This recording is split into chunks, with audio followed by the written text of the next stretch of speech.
Perfis plurais, diversidade. Como enxergar talento de uma outra forma dentro do mundo corporativo? A diversidade favorece a criatividade? A cultura empresarial atual está preparada para incluir diferenças? Estamos de volta para mais um Debate no Café. Eu sou o Márcio Oliveira. Eu sou o Thiago Pieroz e a nossa convidada de hoje é a Glenda Moreira. E hoje a gente vai discutir aqui, falando um pouco sobre perfis plurais. Tomamos um café?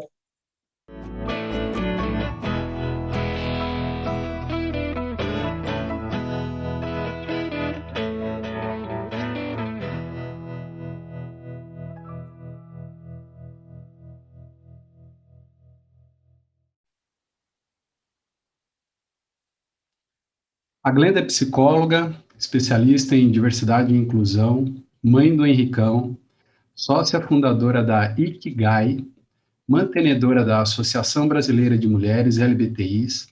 Ela também colidera a Frente de Diversidade e Inclusão no projeto Jovens do Brasil. É palestrante, mentora de diversidade e inclusão para a educação e tem experiência com o mundo corporativo desde 2005. Glenda, seja bem-vinda.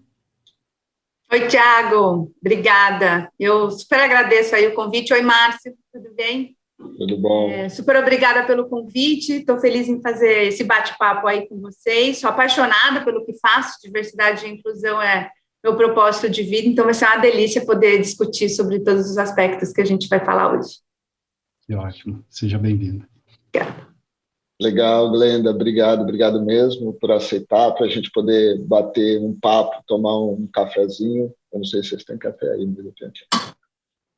Isso. Aê, debate no café com café. Levanta as xicrinhas aí, ó, todo mundo, vai. Vamos fazer um tintim virtual com Por café. Por favor! É isso aí, tem que ter um café no debate, né? Senão não é debate. Mas obrigado aí por você ter aceitado. Esse tema, ele é bem diverso também, né? Assim, a gente pode passar horas, estávamos falando aqui que a gente pode passar horas conversando, porque ele abrange muitas vertentes de pensamento, de abordagens. Mas eu queria trazer uma primeira provocação para você aqui, que é falar sobre fit cultural. Né? E a gente entende no mercado de pessoas, enfim, nas áreas de RH, quando fala muito de fit cultural, e tem se falado cada vez mais de cultura nas empresas, né? Como que no ambiente onde a gente tem que buscar mais essa diversidade, onde a diversidade de pensamento, de diversidade de perfis, ele está cada vez mais... na verdade, já está consolidado, o conceito está consolidado. A gente tem aí um grande desafio de fazer o conceito ser aplicado.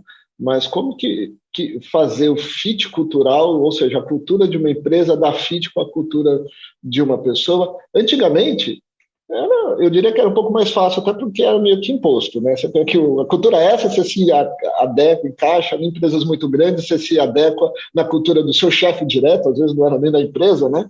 Mas hoje que a gente tem que ter um pensamento um pouco mais aberto, como lidar com esse desafio da empresa ainda ter a sua cultura e como ter os pontos de conexão, né, com as culturas diversas. São pessoas que são de diversidade de pensamento. Quando a gente fala diversidade, ele é bem amplo, diversidade de várias coisas. Como dar esse fit? Esse acho que é um bom desafio para as empresas, não? E para as pessoas também. Sem dúvida nenhuma, dá para a gente ficar, né, aqui horas falando disso, porque realmente é amplo e diverso, né? Mas acho que é muito importante a gente começar, Márcio, tentando entender por que as coisas mudaram, né? Por que antigamente eu não tinha essa opção, como você trouxe, né? E hoje eu olho e falo, eu quero ou eu não quero determinada empresa, né? O que será que aconteceu? Acho que essa mudança da sociedade vem se refletindo nas empresas e é uma retroalimentação, né? Como as coisas vêm mudando. Se fala muito de cultura hoje, parece que tudo gira em torno de cultura e digital, né? São as duas coisas que a gente maneja, e talvez as coisas realmente tenham aí um entrelace super importante. Eu sou uma profissional da área de recursos humanos, né? E cultura é a base da discussão para muitos processos dentro da área de recursos humanos, mas quando chega a perspectiva de diversidade, eu te diria que o caldo entorna um pouquinho, a coisa fica um pouco mais densa, né? Se a gente fala que a gente precisa de perfis diferentes dentro das organizações, se a gente fala que a gente precisa de inovação, se a gente fala que a gente quer atingir resultados de uma maneira diferente, a gente vai precisar de pessoas que efetivamente tenham essa expansão mental, né? Você falou um pouquinho dessa diferença de mentalidade, eu concordo plenamente. E as culturas das organizações precisam se moldar para receber essas pessoas, né? Se a gente sabe que eu não vou fazer melhores resultados atuando da mesma maneira, essa cultura tem que se moldar. Então, a gente vê nas práticas de recursos humanos uma série de novos pensamentos, vamos colocar assim. Então, uma das coisas que se fazia muito era encaixotar você num número, né? Você era potencial quando você atingia um número X. Você performava quando você refletia o número Y. Agora, a gente já não fala mais disso dentro das áreas de desenvolvimento, né, de performance. A gente já olha o composto ali, né, esse ser humano que é pai, que é mãe, que é filho, que gosta de determinadas coisas, nesta organização, neste momento, performa assim o assado. Assim, é muito mais complexo. E as empresas têm que ir acompanhando isso, não tem como, né. E uma outra coisa que eu gosto de chamar a atenção nesse ponto é o seguinte, né? A gente não quer mais ser feliz só no final de semana, né? Isso há muitos anos, certo? A gente trabalhava para ganhar dinheiro e a gente era feliz no final de semana. Você cindia. Aí eu me chamo Glenda Fabiana, né, gente? Era como se fosse Glenda de um lado, Fabiana do outro, entendeu? Agora não, entendeu? A Glenda era durante a semana, a Fabiana era no final de semana. Agora a Fabiana... E não é, né? Eu quero poder falar do meu filho, eu quero poder falar, né? Eu quero poder ser quem eu sou. Então, quando a gente traz o debate da diversidade e inclusão impactando cultura, é disso que a gente está falando. Não tem como eu performar 2 papéis, não existe isso. Ainda mais nesse mundo complexo que a gente tem hoje, né? Não tem como, eu não tenho cabeça e emocional, né, para isso. Então, eu quero ser quem eu sou dentro do meu trabalho. A cultura... só para fechar, a cultura da organização, ela tem que refletir de alguma maneira os meus valores. E aí eu falo, bom, então beleza, então se essa empresa tem valores parecidos com o meu, eu vou suportar uma série de coisas que vem no crachá, né? Porque no final das contas o propósito vale a pena. Isso, acho que é aquele ponto de intersecção, né? Nunca vai ser 100%, né? Não vou ter aquelas 2 bolinhas, nunca vai ter 100% de fit empresa com a pessoa, mas tem que ter a intersecção, e com o tamanho dessa intersecção, acho que é a escolha de cada um, né? Você falou uma coisa importante, que é a diferença entre vida pessoal, vida do trabalho. Eu acho que sim, né? E diria que até essa pandemia, principalmente para quem trabalha em escritório, nas grandes empresas, né, que está no home office, deixou isso mais evidente, né? Porque as empresas entraram na casa das pessoas, né? E você está ali com o seu dia a dia, com as coisas, e aí, virou uma mistureba. Então, não dá mesmo para você ter 2 caras, né? A cara do trabalho, para o sorriso do trabalho, tira o sorriso do trabalho.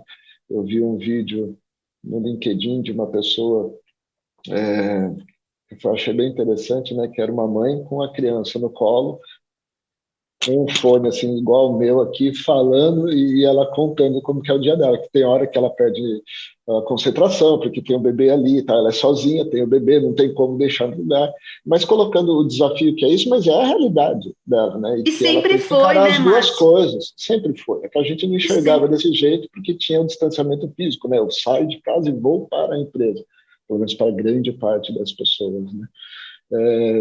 Hoje não dá mais para você se esconder, né? Você deixar o meu eu pessoal em casa, quando saio eu vou trabalhar. Então eu acho que isso evidencia muito mais esses perfis, você começa a conhecer mais as pessoas, o perfil real da pessoa, talvez, né? Quem ela é realmente. Totalmente. Não só quem e eu acho que é uma coisa que não volta, Márcio. Eu acho que é uma coisa que não volta, que uma vez que eu me declaro como colaboradora e mãe, né? Colaboradora e esposa, colaboradora e filha, colaboradora e ativista social, seja o que for, né? Uma vez que eu exponho isso, eu não consigo voltar atrás mais, ou seja, a relação com o meu chefe muda, a relação com a organização muda, eu exijo que isso seja respeitado de alguma maneira, porque agora não está velado, Porque a verdade era assim, quando eu vou trabalhar e meu filho está com febre, desculpa, chefe, eu não vou estar 100%. Entendeu? A melhor coisa que o chefe poderia fazer, ou seja, a cultura da empresa deveria abraçar essa mãe ou esse pai, porque a gente vê os pais cada vez mais atuando na paternidade efetiva, né, desde o início. Então, a cultura da empresa deveria acolher isso, né, Márcio? E dizer, olha, vai para casa, fica tranquila, e a gente vai dar um jeito que amanhã você volta melhor, porque eu sei que a febre passou. Não, o que acontece? Você fica lá das 8 às 6, ou das 9 às 5, sei lá, e fica se torturando o dia inteiro, olhando o celular o dia inteiro, produzindo nada e fingindo que está tudo bem, entendeu? Esse pós-pandemia...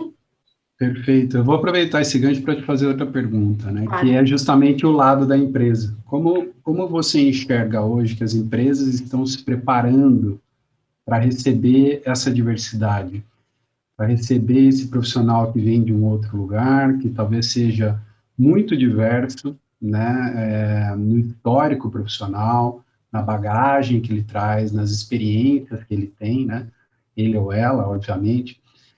E como a empresa, então, tira o melhor desse profissional? Como que a empresa hoje está olhando e falando, bom, mãe, tem um filho com febre, como que eu aceito e respeito esse momento?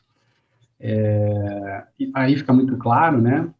Mas eu acho que tem aqueles perfis de profissionais que também vêm de um outro lugar muito diferente e que, de repente, não conhece aquele novo ambiente, e que a empresa poderia colaborar para que ele se adaptasse melhor, talvez, né, vamos dizer assim. Como que você enxerga? O que as empresas têm feito ultimamente para aceitar esse perfil tão plural? Thiago, acho que são duas coisas, na verdade, né?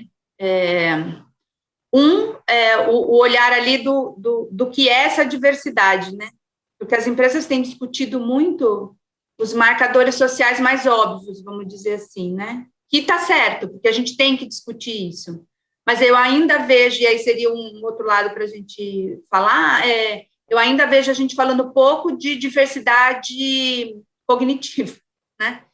Porque você coloca todo mundo junto e você quer que todo mundo pense igual no final das contas, mesmo tendo, né, uma história de vida diferente, tendo, né, um apoio familiar diferente, uma questão social diferente, uma cor de pele diferente, enfim, tendo uma história. Às vezes você vem de outro país, né? A cultura muda muito.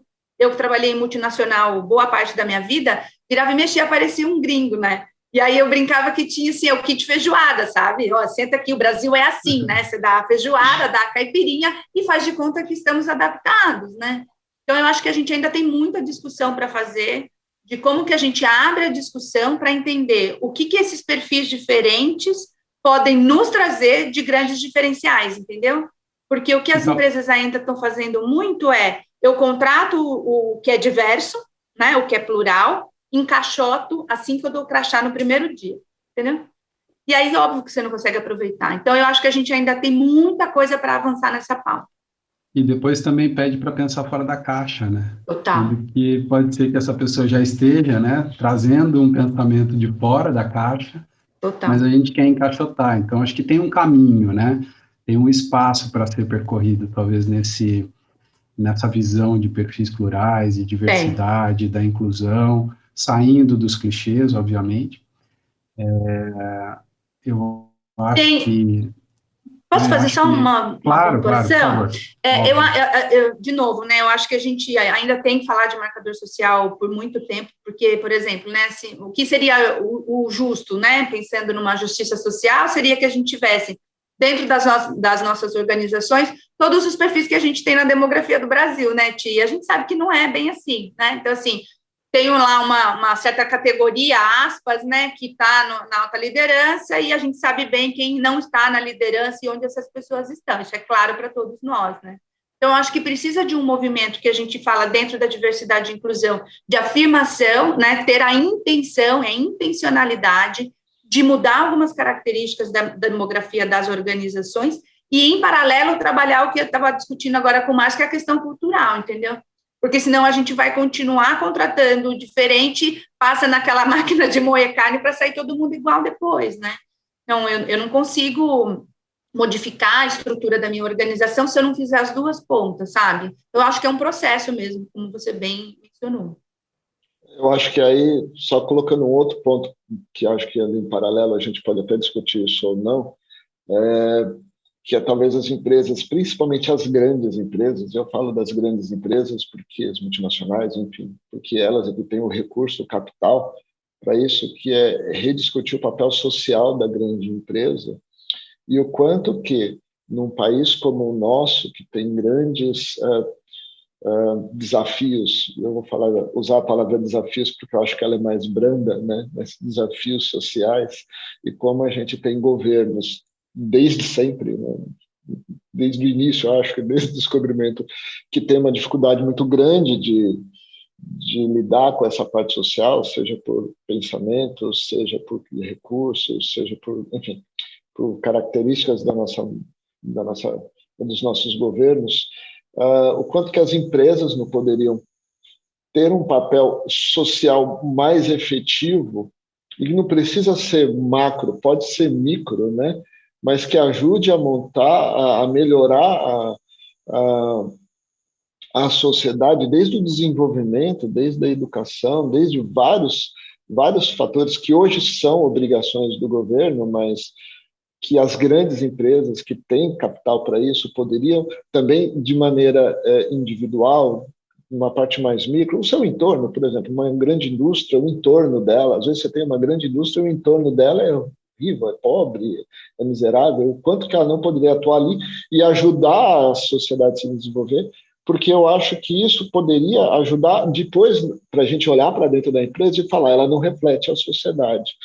Não, ela não reflete porque ela se protege, né? Porque ela quer olhar a performance dela, o desempenho dela, o lucro dela. Então, ela se protege com o melhor da sociedade, vamos dizer assim. Mas não deveria ser assim, porque não deveria ter esse melhor da sociedade, né? Deveria ter o desenvolvimento igualitário e as pessoas conseguirem, independente de qualquer coisa, né? Elas terem o mesmo acesso. Quanto que as empresas poderiam se envolver mais socialmente nisso? E aí eu sei que é muito complicado, porque se fala muito, se vai muito para a comunicação para mostrar isso, mas se faz pouco, né? A gente olha o percentual que eventualmente uma empresa investe versus o lucro, versus outra coisa, você fala, cara, pelo amor, né? Então, dá para fazer eu muito acho que mais. esse é um maior desafio, um dos grandes desafios que talvez seja, que é de mindset, né? Pensar um pouco diferente, aí a empresa, corporativamente, pensar de maneira diferente. Tem um movimento muito grande, né, Márcio? E, assim, diversidade e inclusão só acontece porque esse movimento, de algum jeito, vem com uma pressão muito grande, muito maior do que olhar para o país e entender o que o governo faz ou não, que o governo pede ajuda. Isso não, para falar que não existe 100%, né? Não gosto de ser radical, mas praticamente não existe. O que acontece no movimento é, de fato, as empresas olhando para a necessidade de negócio, e aí o âmbito social acaba vindo junto, entendeu? Então, existe, sim, um movimento crescente de organizações olhando para as questões sociais, buscando essa inclusão, porque entendem que dentro das organizações elas precisam ter esse substrato da sociedade, ela precisa estar refletida dentro da organização, para que os seus negócios se perpetuem. Acho que tem muito esse lado.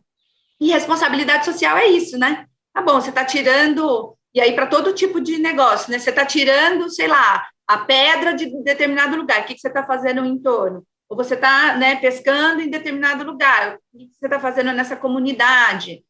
Você, enfim, né? Todas as características. E isso se junta a uma coisa que é muito legal, e para mim a parte mais da hora, mas que é assim, o cidadão olhando e falando, eu tenho R$100, então eu vou gastar os meus R$100 de maneira política, entendeu? E aí eu vou ter os meus R$100, os meus R$1.000, enfim, né? Eu vou gastar como um ato político. Então, eu não compro de qualquer empresa mais, né? Eu não invisto em qualquer empresa mais, está aí tudo de ESG para a gente, né? Escancaradamente para a gente ver. Então, eu acho que é uma junção de vários fatores, assim, sabe? Que vai levando a gente, quem sabe, para um lugar melhor. Eu tendo a ser otimista. Já estamos até abordando aqui o consumo consciente, né? Um dos tópicos aqui do canal. A gente quer falar de consumo consciente, que sabe, a gente não volta com várias pessoas diferentes falando várias abordagens. Exato. Tem essa abordagem também, Glenda. Glenda, deixa eu aproveitar, já que o Márcio falou, você colocou, né? O Márcio falou de Brasil, você falou, né, da tua carreira em multinacionais. Acho que o Brasil está num lugar quando a gente fala de diversidade e inclusão, de perfis plurais, a gente está num lugar bom, bem posicionado, quando a gente olha as empresas fora do país. Acho que a gente está um pouco para trás, a gente tem muito para caminhar. Onde a gente está nesse momento? Depende para onde a gente olha. A gente tende a olhar, ter referência de alguns lugares da Europa, e aí não tem jeito, a gente acaba pensando em Estados Unidos também, né? Dependendo da perspectiva que você pegar, eu acho que a gente está muito atrás, Thiago, muito atrás, né? A gente ainda discute como se o racismo não existisse nesse país, por exemplo, né? Tem lugar que a gente, dentro das organizações, que a gente não consegue falar em racismo, e quando você olha fora do Brasil, em muitos lugares é uma coisa que, assim, pô, pelo amor de Deus, isso aqui é claro para todos nós, existe, é uma coisa muito forte, e a gente precisa trabalhar para eliminar, né, o que a gente chama de viés inconsciente, né? Eu atuo sem perceber que estou atuando de maneira racista e tal. Então, vai depender um pouco da perspectiva. As multinacionais, elas têm, na sua maioria, né, a sua sede, né, nos grandes centros do Brasil, né? Então, São Paulo, Rio, a gente acaba tendo uma evolução maior nesses lugares do que quando eu vou para o interior do Pará, entendeu? Eu tenho mais dificuldade em conseguir permear esses assuntos nessas organizações menores, né? Então, assim, vai depender um pouco de como a gente olha. O que eu vejo de positivo, Thiago, é que, assim, as empresas elas não vão conseguir mais dizer que, isso aqui eu vejo depois, entendeu? Não tem mais como fazer isso. O assunto está tão forte que as empresas precisam, de uma maneira, né, pelo amor ou pela dor, elas precisam se estruturar para fazer um movimento de diversidade e inclusão. Não tem como. Eu acho que a gente está começando a evoluir. Muitas organizações, de maneira muito bem estruturada, então, chamam uma consultoria, sabe, fazem um censo, analisam todos os seus dados, tomam decisões estratégicas e tal, muitas organizações fazendo isso, e, infelizmente, um monte de organizações ainda falam, faz só esse aqui, tá bom, sabe? Agora é junho, por exemplo, né, o mês do orgulho, estica uma bandeira colorida aí, parece que está tudo certo, né? Então, a gente ainda tem um pouco desse olhar. Mas, como tudo no mundo, né, é uma evolução. Então, a gente precisa insistir nessa pauta, a gente precisa garantir que as pessoas estão entendendo dentro e fora das organizações. Um exemplo, o que aconteceu há pouco tempo sobre a PL 500 agora eu não me lembro, 500 e alguma coisa, falando da propaganda, né, que pessoas LGBTs não poderiam fazer propagandas porque elas teriam uma certa influência negativa para as crianças, e aí uma série de empresas grandes, com processos muito bem feitos e estruturados, foram lá e se mostraram, né, contra um absurdo desse, né? Não tem como você vetar uma propaganda dessa. Então, eu acho que a gente caminha, sim, mas em alguns aspectos ainda bem atrás do que poderia. Tá bom. Voltando um pouquinho para os perfis plurais, então, tentando trazer um pouco de prática. Existe um caminho a se seguir para uma empresa que, de repente, quer olhar para isso? Aí não estou falando só de multinacional, não, que normalmente elas são bem assessoradas, mas a gente tem um mercado enorme no Brasil feito de pequenas e médias empresas que tem que se adequar ou tem que se olhar para isso da mesma forma. Obviamente, com uma grande empresa tem um ecossistema interno muito maior do que uma pequena empresa, mas para onde que uma pequena, média empresa, ou uma empresa mesmo grande, não tão grande, mas enfim, para onde que elas têm que olhar? Se a gente tiver trazer um guiazinho de práticas, como que você recomendaria, então, como consultora, o que a empresa tem que fazer? Né? Eu ia falar começa agora. Começa por aqui, enfim. Contrata a Ikigai, mentira. Eu te conto tudo, mentira. Tem um caminho, Márcio, tem um caminho, sim, porque é tão amplo e tão profundo o assunto que as empresas que, em geral, começam sozinhas, elas se perdem, começam a patinar e aí tendem a dizer, isso não dá certo, né? Porque dá muito trabalho, é muito frustrante, né? Então, o melhor caminho seria começar o mais estruturado possível. E aí não tem jeito, você precisa entender a sua população, o que está acontecendo com a sua população, né? Você tem quantos negros na sua organização, quantas mulheres, essas pessoas estão nos cargos de liderança, estão na sua base, quanto tempo elas ficam em cada cargo. Então, fazer essa análise inicial, que a gente chama de censo, ela é fundamental, né? Porque sem isso, você pode atirar para qualquer lado. E aí, talvez você trabalhe em coisas que você não precise. Por exemplo, talvez você precise trabalhar a inserção de profissionais negros dentro da sua organização, mas você acha que tem que trabalhar mulheres em cargo de liderança ou pessoas com deficiência, por exemplo. E aí você está tirando para o lugar errado, entendeu?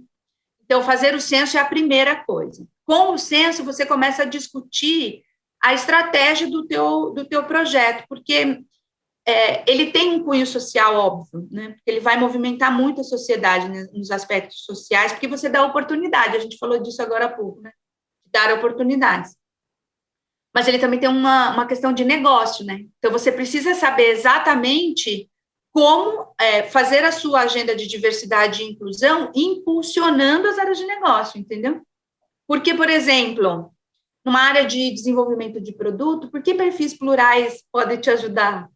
Porque você soluciona problemas de maneiras diferentes, é simples assim, né? Se você tiver um monte de engenheiro formado no mesmo lugar, com o mesmo tipo de vivência, eles vão conseguir ver um tipo de solução, dois, mas uma coisa muito parecida. Você pega né, eu falei de engenheiro, então eu vou falar de mulher, né? Que a gente tem ainda tem, né? Mais engenheiros homens do que mulheres, né? Nas faculdades, nas empresas e tal. Então, se você coloca uma mulher ali, você quebra aquele pensamento, né? Você traz uma outra perspectiva, mas essa mulher tem que ter voz. E aí a gente volta para a cultura, né? Para você ver como é importante.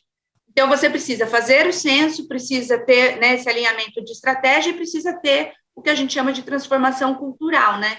Que é o que é transversal a tudo isso. Aí você consegue impulsionar com as atividades afirmativas, né? Que a gente fala bastante dentro do segmento de diversidade e inclusão, ter a intenção de mudar o teu quadro, entendeu? E aí, assim, uma outra coisa muito importante... Desculpa, te falo. Não, pode concluir, por favor.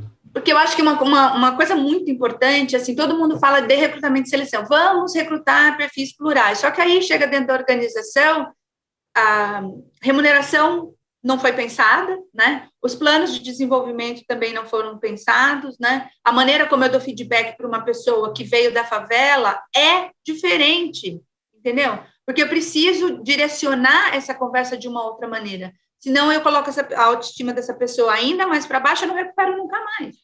Então, olhar o end-to-end do colaborador dentro da organização na perspectiva de diversidade e inclusão, eu acho que é uma das dicas mais relevantes que a gente pode pensar. Eu ia comentar que, então, o perfil plural, ele vai ajudar, obviamente, né, na criatividade, né, na inovação. Totalmente. Você está trazendo pessoas e perfis que vêm de outros lugares, que, como eu já comentei, vão pensar fora da caixa, e com isso você tem soluções talvez melhores, talvez mais criativas. Então, quando você fala de criatividade, ter perfis plurais é muito importante. Totalmente ligado. Tem um monte de pesquisa falando disso já. A gente fala muito em probabilidade, né, ainda, porque os dados, eles não estão há tanto tempo para a gente dizer não e cravar, né, 19%, 20%, 25%, tem probabilidades. Mas quando a gente fala de inovação, está totalmente ligado. Então, já se fala em quase 20% de diferencial para mais das empresas que são diversas. Então, eu tenho mais inovação, né? E um dado muito legal é quando você olha para inscrição de patentes, né? Quando você faz a inserção de novos projetos, assim, as empresas que são plurais tendem a ter mais patentes registradas do que as empresas mais tradicionais. Só que tem uma coisa que é assim, né? Não adianta você só ter esse perfil plural, né, Tiago? Como que essa pessoa vai se sentir segura a ponto de falar alguma coisa na reunião? Entende? Então tá tudo ligado, sabe? Você precisa da pessoa plural e do ambiente, da ambiência, né, como se diz, para que ela possa dizer, para que ela possa errar, né? E aí sim você movimenta essa roda, sabe? Olhando para esse ponto que você está falando, então, que de fato acho que Me corrija se eu estiver errado, mas as coisas têm que andar em paralelo e talvez nem tão paralelo assim, né? Muitas vezes a empresa faz de cima para baixo, tem que ter diversidade, então abre, como você falou, contrata um monte de gente, põe, só que a empresa em si, as áreas não estão preparadas para lidar com isso, gestores e tudo mais. Quanto maior a empresa, maior o desafio. Então, você vem de RH, esse pensamento ele está talvez mais consolidado no RH e menos nas áreas, porque depois o RH contrata por uma área comercial, por exemplo, que a performance aí é o que conta, né? Respira resultado todo dia. Como que fica isso nas outras áreas que tem uma realidade dia a dia de cobrança, inclusive da própria empresa, diferente da área de RH, por exemplo, que talvez esteja mais vivendo mais isso e tendo o trabalho de disseminar isso, obviamente, dentro da empresa. Mas como que está sendo esse desafio? Qual a melhor forma de lidar com isso?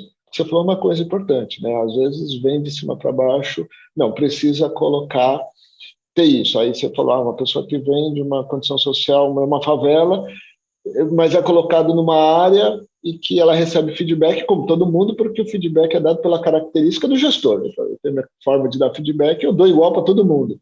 E aí não importa, é assim mesmo, que é assim que deve fazer. E aí? Como que fica isso? Então, gera outros problemas, talvez piores até para resolver. Como equilibrar isso? Qual que seria errado, o caminho? Né? Assim, esse negócio de dar feedback igual para todo mundo já está errado, né? Cada um é único, né? Então, a gente precisa ter, quer dizer, a gente ensinou, e é muito legal o que você falou, né? Parece que quem faz negócio é só a área de vendas, né?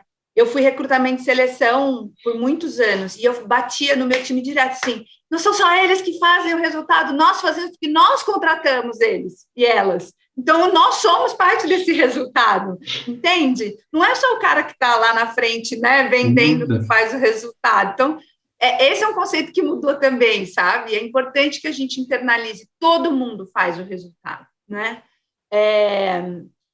Mas tem uma coisa, Márcio, que é assim, né? Equidade e igualdade, né? Não queria ficar falando muitos dos termos, mas eu acho que tem tudo a ver com o que você falou, então eu vou trazer. Igualdade é quando você tem exatamente a mesma coisa para todo mundo, dizendo, olha, está aqui, por exemplo, um benefício, uma bolsa de estudo, né? Todo mundo tem direito a isso aqui. E aí não interessa se o Márcio, a Glenda e o Thiago têm histórias diferentes. Eu parto do princípio que todo mundo vai se beneficiar com aquilo, né? Que em muitos momentos sim, mas em muitos momentos não. Num país tão desigual quanto o nosso, as pessoas não tiveram as mesmas oportunidades, então elas não vão usufruir dos benefícios da mesma maneira, né? Então, isso é um conceito importante. A equidade é olhar para cada um de nós aqui e dizer, o Márcio tem uma história diferente da Glenda. Então, talvez para o Márcio, essas características de benefício sejam melhores e para a Glenda tais outras, porque para as características de vida dela, isso é melhor. E o gestor deveria fazer isso, na verdade, né? Se nós somos um time, o gestor deveria olhar para cada um de nós e dizer, olha, eu percebo que quando o Thiago tem um feedback com mais exemplos e mais no detalhe, ele reage melhor. Então, para o Thiago, eu tenho essas características no feedback, entendeu?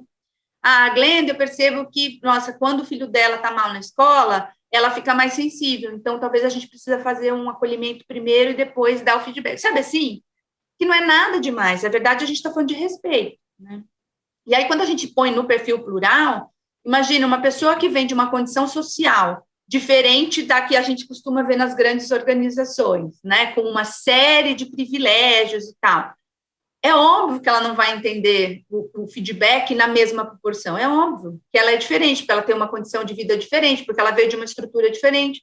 Então, o gestor, ele precisa se disponibilizar quase que emocionalmente mesmo, tá? Para poder fazer esse engajamento, sabe?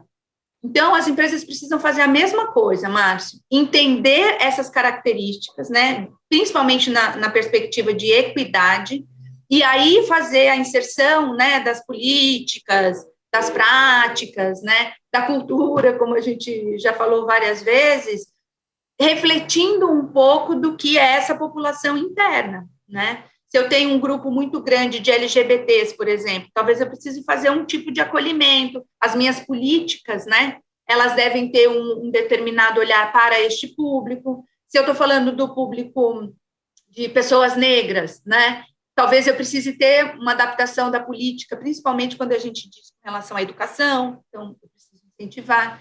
Então, as empresas, elas precisam ter essa visão. E como que a gente consegue isso? Não é só top-down, é bottom-up também, entendeu? As pessoas precisam falar. Por isso que os grupos de afinidade são tão importantes dentro das empresas, porque são, no final das contas, a voz da organização dizendo isso funciona, isso não funciona.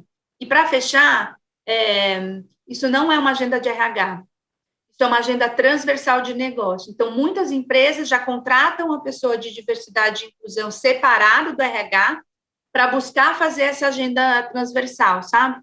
É olhar end-to-end do colaborador, como eu falei, mas é olhar negócio, entendeu?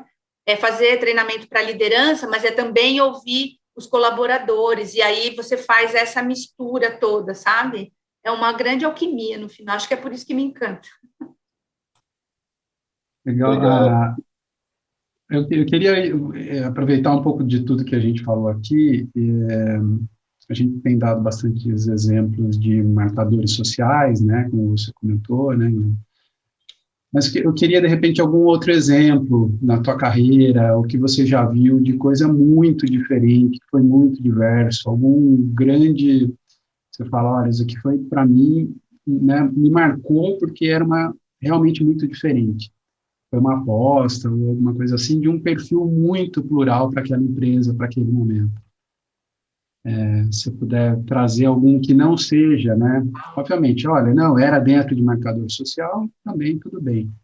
Mas se você tiver aí um outro que não seja dentro dessa definição.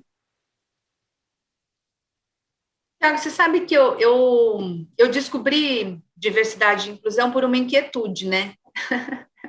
Ela foi nascendo dentro de mim, assim. E essa inquietude, ela tem a ver com ter que manter o status quo, ter que dizer, isso funcionou sempre e vai continuar funcionando, então você só segue, né? Contrata aí, entendeu? É o famoso, eu quero essa pessoa. Abre o processo, mas a pessoa fala, não, eu tenho um candidato já pronto. Isso sempre me provocou muito, assim, tipo, mas então o que a gente está fazendo, né? E ao longo da minha carreira, eu acho que eu consegui quebrar um pouco disso em algumas oportunidades, sabe? E foi isso que foi gerando para mim, assim, não, eu quero fazer isso mais, porque aí eu vou gerando mais oportunidades. Eu venho de um mercado de saúde, né, de muito tempo, então eu tenho, os exemplos acabam sendo mais voltados para o mercado de saúde. Então, uma das coisas que hoje a gente fala como se fosse normal, mas não era há pouco tempo atrás, é trazer alguém de consumo para uma área comercial dentro de uma indústria farmacêutica.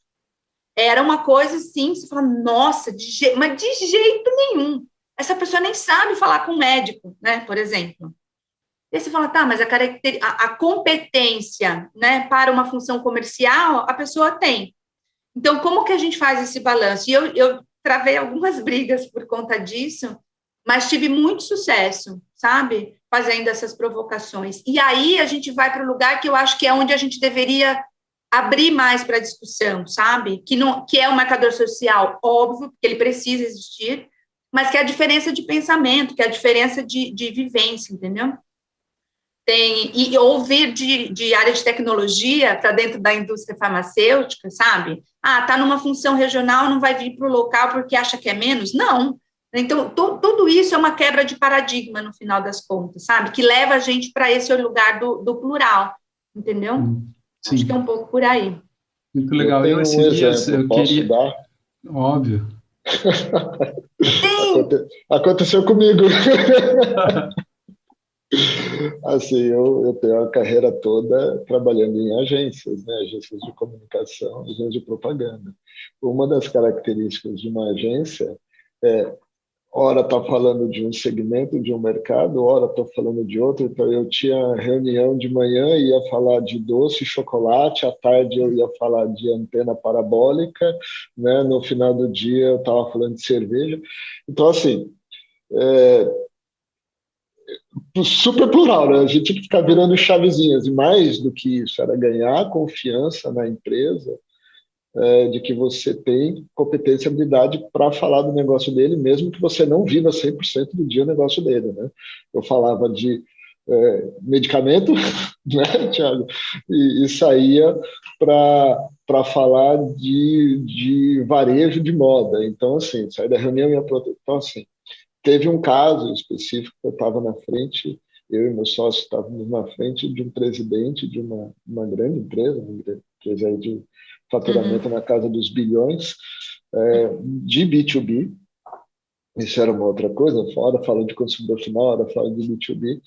E a gente simplesmente falou para ele, assim, com toda a segurança e cara de pau e coragem do mundo, que ele estava trilhando um caminho que não era bom. E ele falou: que competência vocês têm para falar isso para mim? Fala: olha, do seu mercado, assim, profundamente eu não conheço, mas eu conheço de negócios, eu conheço de relacionamento, então, assim, veja só, isso me dá aquela sensação de que não é bom, né? Mas às vezes é isso, muitas vezes nós conhecemos tanto o nosso negócio, estamos tão arraigados naquilo, que a gente só acha que outra pessoa que conhece tanto quanto nós o nosso negócio é que vai poder nos ajudar. E não, né? Muitas vezes não. Às vezes é aquela pessoa que pode não conhecer nada, que está com a mente limpa, livre de qualquer vício, que vai conseguir trazer algo que vai, nossa, jamais iria conseguir pensar nisso sozinho. Acho que a gente já fala disso há muito tempo, né? Mas acho que talvez a gente esteja num bom momento para as empresas conseguirem se abrir um pouco mais para isso e entender que mesmo aquele que não conhece tanto do seu negócio pode te ajudar, talvez mais do que alguém que já conhece muito, né? Também tem seus vícios e suas formas de pensar que talvez já não funcionem mais. E tem uma coisa, Márcio, que eu acho que mudou muito também, que era assim, a gente quando dava uma opinião tinha que ter certeza, e aquela opinião tinha que ser a lacradora, né? Você falou, e aí assim, agora todo mundo vai seguir, porque o que você falou é regra, você, diretor, você, diretora e tal. Hoje não é mais assim, né? De novo, a gente precisa de um ambiente onde eu possa falar aqui, soltar uma daquelas que você fala, nossa, Glenda, nada a ver, né? Mas esse nada a ver te puxa para uma outra... Eu falo uma coisa nada a ver, aí o Thiago fala, nossa, mas você sabe que você me fez pensar numa coisa? E aí a gente vai construindo, a gente fala muito de colaboração, né? No mundo atual, no mundo corporativo atual, que é isso, assim, né? Você poder deslizar, você poder errar, você poder falar uma coisa que não tem nada a ver, porque o outro constrói em cima do teu vacilo, aspas, né? E aí, juntos, vocês conseguem uma solução melhor, sabe? Acho que isso também é uma coisa que vem batendo muito forte nas organizações, sabe? Pois é, e você falou de uma coisa, né, de errar. Eu estava falando hoje de manhã mais cedo um pouco da cultura do erro, né? Será que as empresas estão preparadas para a cultura do erro? Mas elas querem inovação. Então, como que eu vou inovar se eu não errar? E como que eu vou inovar se eu não tiver um pensamento diverso. Né? Várias pessoas? Então, e aí fica se treinando, mas você não pode errar, não, porque errar dá prejuízo. A gente não tem tempo de errar, né? A gente quer resultado rápido. Então, ainda as coisas parece que dão meio tilt nas cabeças, sai um pouco de faísca, mas estão no caminho, né? Eu acho que, de alguma forma... Aí pega todos os livros que falam de Apple, de Google e tal, vê a quantidade de erro que os caras fazem para chegar num produto e falar, nossa, era isso. É muito louco. Eu queria trazer um exemplo, aconteceu comigo essa semana, né? O Márcio começou a falar aqui, eu lembrei uma pessoa próxima, e acadêmica, né, um PhD já, um pós-doutor, em sociologia, foi convidado para participar de um processo em uma fintech para trabalhar com user experience. E passou, entrou. Isso, para mim, é uma bela de uma diversidade, isso sim é um perfil extremamente plural. Né? Você pega um sociólogo, ele vai entender o ser humano de uma maneira extraordinária, vai saber ler, né, o consumidor daquela empresa de uma maneira como, né, talvez outros que estivessem ali dentro da empresa ou que já estivessem naquele mercado, talvez não conseguissem ler. Acho que esse tipo de aposta, ou talvez, será que vai ser um erro ou não? Eu acho que não, acho que justamente pelo contrário, né? Vamos acertar contratando gente diversa para enriquecer o nosso portfólio e gerar mais alternativas, gerar mais ideias inteligentes, e fazer leituras de outras maneiras, né? Acho que é por aí um pouco. E tem uma coisa super importante, Thiago, assim, as empresas, elas acham que vai estar todo mundo 100% pronto, sabe? Ah, então você vai pegar esse sociólogo e ele vai se adaptar super bem na indústria, por exemplo, né? Sabe, assim, ele não vai se adaptar super bem de bate-pronto, porque ele vem de um outro lugar. Então, a empresa precisa ter, de novo, né, o olhar da equidade, falar assim, olha, então, para esta pessoa, eu preciso fazer um onboarding que vai além do que eu coloco nas práticas normais do meu onboarding, entendeu? Talvez o RH ou o próprio gestor ou gestora dessa pessoa precise sentar ali um minuto e contar um pouco que mundo corporativo é esse, né? Quando a gente traz, agora óbvio que a coisa vai se disseminando muito, mas quando eu trazia lá atrás médicos, né, para o mundo farmacêutico, que nunca pensaram em ter a prática dentro da indústria, eles sofriam pra caramba no início. Você precisa fazer essa adaptação, não existe ninguém pronto, sabe? A gente ainda cai muito nessa armadilha, entendeu? É verdade, não existe ninguém pronto, né? Nunca vai existir. Nunca existiu, olha que louco! Nunca existiu! A gente se enganou esse tempo todo. A gente se enganou, né? Sempre teve essa ideia, né, das ideias não, prontas. porque era fácil, job description, tem que ter isso aqui. Se tiver tudo isso aqui, tá pronto. E aí você atinge o sucesso e será feliz para sempre. Oi? Quem contou essa história, gente? O caminho, né? Por onde eu fiquei nesse caminho? Se é só o lugar que eu tenho que chegar, como é que ficou o meio do caminho, né? Exatamente. Glenda, Márcio, não sei se você tem alguma colocação mais, senão eu já queria passar para a Glenda fazer as colocações finais dela. Não, estamos tranquilo, Glenda. Quais são seus recados finais aí para quem quer começar a entender melhor perfis plurais? Eu amei o papo, hein? Foi muito bom. Passaria horas aqui. Busque informação de verdade. Saia do Instagram só, entendeu? Saia do YouTube só. Leia, busque informação de qualidade. É muito profundo, né? A pauta de diversidade e inclusão, ela é muito profunda. Quando você quer debater um assunto, você precisa, né, ter uma visão mais apropriada. Acho que a gente ainda tende a falar muito pelo superficial, e é uma pauta que exige mais estudo, assim. E faça no seu dia a dia, né? Eu acho que está faltando as pessoas colocarem em ação, sabe? Todo dia a gente pode fazer um pouquinho, né? Todo dia a gente pode acolher alguém, todo dia a gente pode pensar diferente, entendeu? Todo dia a gente pode inovar um pouquinho. E todo mundo ganha com isso, né? Então, acho que é um pouco por aí. Busque informação. Legal. Eu acho que marcador social é importante, mas diversidade e inclusão vai além deles. Por mais que eles estejam em evidência e mostrem para as empresas, e todos gostam, inclusive, de estampar isso, vai muito além disso, né? Então, cuidado para você também não ficar só nos marcadores sociais e não dar abertura para o resto, porque aí a prática vai estar longe do que é o dito, entendeu? E aí, mind the gap, né? Cuidado com o gap. Então, tá bom. Muito bom. Glenda, muito obrigado.